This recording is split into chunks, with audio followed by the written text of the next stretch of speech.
Tara magluto tayo ng gulay para sa mahabang buhay. Nagprito ako ng tokwa sa bukod na lutuan. Mas masarap kasi kapag medyo crispy ang tokwa.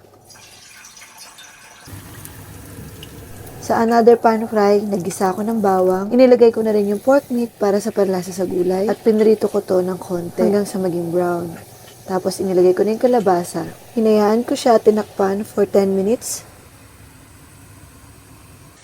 And after 10 minutes, hinalo ko ito, nilagyan ng Knorr seasoning, ng cooking sake, at ng mirin. At hindi ko siya hinalo, tinakpan ko siya for 5 minutes. After 5 minutes, binudbudan ko siya ng seasoning, ng paminta, at ng garlic paste. And tsaka ko siya hinalo. At ang huling pampalasa, Japan soy sauce. Mas light ang lasa niya kesa sa toyo sa Pinas. Nilagay ko na rin pala yung pinrito kong tokwa kanina. At nilagyan ko ng kalahating baso ng tubig at tinakpan for 2 minutes.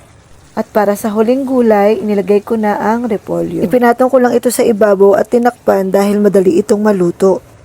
And tada! Luto na ang ating healthy gulay. Amoy pa lang, ulam na. Hindi nalasag ang ating kalabasa, crispy ang tokwa, swak na swak sa panlasa.